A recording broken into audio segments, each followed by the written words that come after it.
తెలంగాణ రాష్ట్రం ఇచ్చినందుకు మేము గర్వంతో తలెత్తుకొని ఈ ప్రపంచం ముందు నిటారుగా నిలబడి ఎస్ కాంగ్రెస్ పార్టీ త్యాగాల పునాదుల మీద తెలంగాణ ఇచ్చింది. ఆంధ్రప్రదేశ్ లో పార్టీ చచ్చిపోయినా కేంద్రంలో అధికారాన్ని కోల్పోయినా మేము దాన్ని భరించినాం తప్ప తెలంగాణ రాష్ట్రాన్ని ఇవ్వడాన్ని మేము ఈ రోజు కూడా గొప్ప నిర్ణయం కింద చూస్తున్నాం. మేమందరం గర్వంగా చెప్పుకుంటున్నాం. నీలాంటి దిగజారుడు రాజకీయాలు, ఊసరవెల్లి రాజకీయాలు కాంగ్రెస్ పార్టీకి చేతగావు కాబట్టి కాంగ్రెస్ శ్రేణులకు అందరికి పిలిపిస్తున్న అన్ని జిల్లా కేంద్రాలలో నరేంద్ర మోడీ దిష్టి బొమ్మలు దళ్ళలో పెట్టండి, బీజేపీ నాయకులను నిలదీయండి. తెలంగాణ వ్యతిరేకులు తెలంగాణలో తిరగడానికి వీల్లేదు. ఇప్పటికైనా సిగ్గుంటే బండి, గుండు, కిషన్ మీరు ముగ్గురు తెలంగాణ జాతి క్షమాపణ చెప్పాల్సిందిగా కాంగ్రెస్ పార్టీ డిమాండ్ చేస్తుంది. ఇటు గల్లీలో లేదు, అటు ఢిల్లీలో లేనటువంటి కాంగ్రెస్ పార్టీ ప్రధానమంత్రి గారు మాట్లాడినటువంటి మాటల పట్ల తప్పుడు వ్యాఖ్యానాలు చేయడం అనేది దురదృష్టకరం. నరేంద్ర మోడీ గారు మాట్లాడినటువంటి మాటల్లో ఒక్క అక్షరం కూడా పార్లమెంటరీ డెమోక్రసీలో, పార్లమెంటరీ సాంప్రదాయాల లోపల ఎక్కడ కూడా ఒక తప్పు లేనటువంటి విషయాన్ని మిత్రులు గమనించాలి. వారు మాట్లాడుతున్నటువంటి భాష వారి సంస్కారాన్ని తెలియజేస్తూ ఉంది. నీ సహచర ఎంపీలు రేవంత్ రెడ్డి గారు మాట్లాడుతూ అంటారు బండిగాడు, గుండుగాడు అని మాట్లాడతాడు.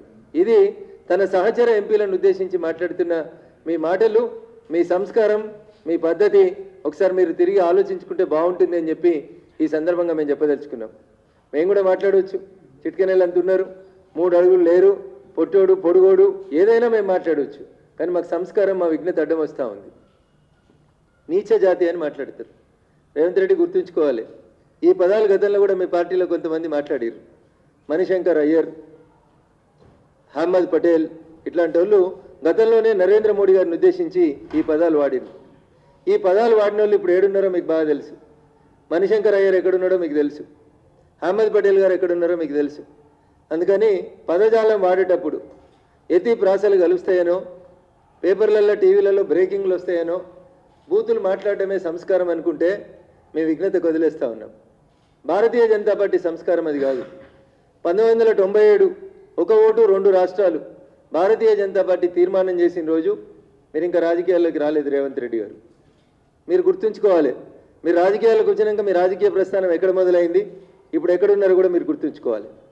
మీరేదో అన్నారు నరేంద్ర మోడీ గారి పార్టీ ఆ రోజే 3 రాష్ట్రాలను ఏర్పాటు చేసినప్పుడే ఇంకో రాష్ట్రం వచ్చి ఉంటే ఈ పరిస్థితి వచ్చేది కాదని. రేవంత్ రెడ్డి గారికి ఆ రోజున్న పరిస్థితులు మర్చిపోయినట్టున్నారు.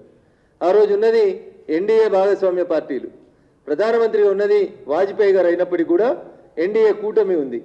ఆ కూటమిలో ముఖ్య నాయకుడిగా నువ్వు రాజకీయ అరంగేటం చేసినటువంటి తెలుగుదేశం పార్టీ నాయకుడు ఇప్పుడు నిన్ను నాయకునిగా ప్రజెంట్ చేసేందుకు తన అస్త్రశస్త్రాలన్నింటినీ ఉపయోగించి కష్టపడుతున్నటువంటి చంద్రబాబు నాయుడు గారు ఆ రోజు ఎన్డీఏలో ఉండి తెలంగాణ రాష్ట్ర ఏర్పాటును అడ్డుకున్నారని రఘునందన్ రావు కొత్త భాష అని చెప్తలేడు.